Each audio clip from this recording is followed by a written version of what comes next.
بسم اللہ الرحمن الرحیم۔ السلام علیکم ورحمۃ اللہ وبرکاتہ۔ آج کا ہمارا ٹاپک یہ ہے کہ کیا نذرانہ جو نظر و نیاز ہے یہ جو ہے وہ کن لوگوں کو دی جا سکتی ہے۔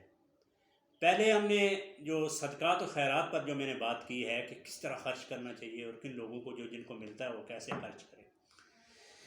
تو آج جو خصوصی ایک طبقہ ہے نا، جو خاص طبقہ جس کو ہم کہتے ہیں، اس پر ہم بات کرنے جا رہے ہیں۔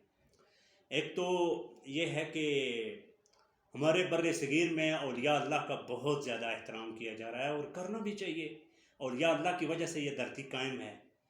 اور اولیاء اللہ نے جتنا دین اسلام کا کام کیا ہے اتنا شاید اور کسی نے نہ کیا ہو، علماء جیسے مولویوں نے نہ کیا ہو۔ اولیاء اللہ نے بڑی اپنی جو ہے اپنی زندگیاں جو ہے نا اللہ کے راستے میں وقف کی ہیں۔ بالخصوص اب پیر گولڈا شریف والے وہ جو پیر ہیں میر علی شاہ رحمۃ اللہ علیہ، انہوں نے بہت زیادہ کام کیا ہے۔ کئی لاکھ قیدیوں کو انہوں نے، قادیانیوں کو انہوں نے کلمہ پڑھوایا۔ اس کے علاوہ مرزائیوں کے خلاف انہوں نے جو کام کیا ہے، قادیانیوں کے خلاف، وہ نہیں کوئی اور بندہ کر سکتا تھا کیونکہ لوگ ان کو مانتے تھے۔ اسی طرح بر صغیر پر بابا فرید گنج شکر رحمۃ اللہ علیہ، علی حجویری رحمۃ اللہ علیہ، اس کے علاوہ باقی جو مطلب دیگر عارف کھڑی میاں محمد بخش رحمۃ اللہ علیہ، اور پھر خواجہ قطب الدین رحمۃ اللہ علیہ، اس کے علاوہ باقی جو دیگر ہیں، مطلب گلہار شریف والے جو بڑے حضرت ہیں، پیر صادق رحمۃ اللہ علیہ، انہوں نے بہت زیادہ کام کیا، مساجد پر، مدارس پر کام کیا ہے، حفاظ تیار کیے ہیں، علماء تیار کیے ہیں، قراء تیار کیے ہیں۔ تو یہ لوگ خراج تحسین کے لائق ہیں اور ان کو خراج تحسین پیش کرنا چاہیے، اور کرتے بھی ہیں، وہ ان کا احترام کرتے ہیں۔ تو عرض میں یہ کرنا چاہتا ہوں کہ یہ اولیاء اللہ پر لوگ بہت زیادہ اعتبار کرتے ہیں،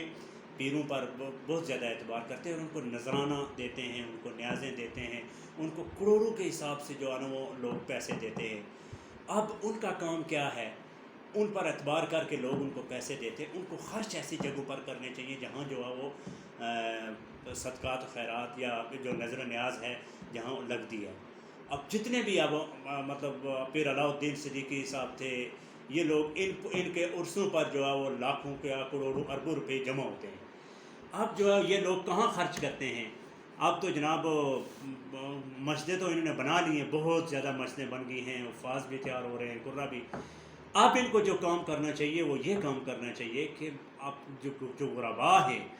غرباء کی ایک لسٹ بنوائیں، اپنی کمیٹی سے کہیں کہ جتنے بھی ہر محلے سے آپ غرباء کو ان کی لسٹ بنائیں، ان کے کس کے مکان کا مسئلہ ہے، کس کی بیٹی جو ہے وہ بغیر شادی کے ہے، کس کا جو ہے نا وہ گھر کا خرچہ نہیں چل رہا ہے، کس کا جو نظام ہے وہ دنیاوی نظام رکا ہوا ہے، کون جو ہے وہ اپنی مفلسی کے ڈر سے لوگوں کو آگے ہاتھ نہیں پھیلا رہا ہے۔ ایسے لوگوں کی ایک لسٹ تیار کروائیں اور ان لوگوں کی مدد گھر گھر جا کے کریں۔ یہ کام ایسا ہوگا جو ہمیں اللہ اور اس کے رسول صلی اللہ علیہ وسلم سے ملائے گا، ڈائریکٹ ملائے گا۔ ابن حجر اسقلانی لکھتے ہیں کہ ایک دن مکالمہ ہوا اور سارے لوگ بیٹھے ہوئے تھے، تو تین چیزیں حضرت علی نے پیش کی، 3 چیزیں رسول اللہ نے پیش کی، اور 3 چیزیں جبرائیل امین نے پیش کی۔ تو جبرائیل امین کہتے ہیں کہ فَبَيْنَاهُمْ إِذْ جَاءَ جبرائیل، اسی دوران مکالمہ چل رہا تھا کہ جبرائیل آگے، اور انہوں نے کہا کہ یا رسول اللہ 3 چیزیں اپنی پیش کرنے آیا ہوں اور 3 چیزیں اللہ کی پسندیدہ آپ کے سامنے رکھنے آیا ہوں۔ تو ان میں سے ایک چیز جبرائیل امین نے یہ بیان کی کہ اللہ کے رسول، اگر میں عالم دنیا میں سے ہوتا تو میں یہ کرتا کہ جو لوگ غریب ہیں ان غریبوں کے گھروں تک جا کے غلہ پہنچاتا، اور رات کو پہنچاتا جب وہ سوئے ہوتے، اور صبح وہ اپنے گھروں کے آگے غلے کی بوریاں دیکھتے اور ان کو یہ پتہ نہ چلتا کہ یہ کون یہاں ڈال کے دیا گیا ہے۔ تو یہ میرا کام ہوتا، اگر یہ میری پسندیدہ، سب سے پسندیدہ چیز میری یہ ہے۔ یعنی پسندیدہ چیزیں اس وقت وہ بیان کر رہے تھے سارے، نبی پاک نے 3 اپنی پسندیدہ چیزیں بیان کی، حضرت علی نے اپنی بیان کی، اور جبرائیل امین نے یہ بیان کی۔ ان میں جبرائیل امین کی پسندیدہ چیز یہی تھی کہ میں ان لوگوں کے گھروں میں جا کے سامان دے کر آتا اور ان کو پتہ نہ چلتا کہ کون دے کر آیا ہے۔ تو ہمارے اولیاء اللہ کو یہ کام ایک رہتا ہے۔ باقی اولیاء اللہ نے بہت زیادہ دین کا کام کیا ہے، لوگوں کو زہد و تقوی کا درس دیا ہے، لیکن ایک کام میں تھوڑی سی کمی رہ گئی ہے کہ غرباء کی مدد نہیں کی جا رہی ہے، اور کوئی طبقہ نہیں کر سکتا ہے۔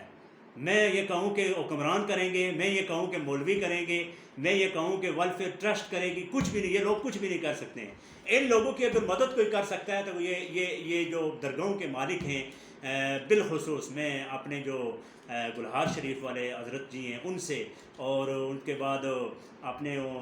نیالیوں والے علاؤ الدین صدیقی صاحب، ان سے میں اپیل کرتا ہوں کہ آپ لوگوں کے یعنی بجائے اس کے کہ آپ نے مسجدیں بہت بنا لی ہیں، اب مسجدوں کی ضرورت نہیں ہے، اب آپ ان لوگوں پر خرچ کریں اور ان لوگوں کو اپنے قدموں پر کھڑا کریں تاکہ لوگ صحیح طریقے سے دین کا کام کر سکیں اور صحیح طریقے سے اللہ کی عبادت بھی کر سکیں، اور یہ اولیاء اللہ کی دھرتی اس طرح قائم رہے۔ شکریہ۔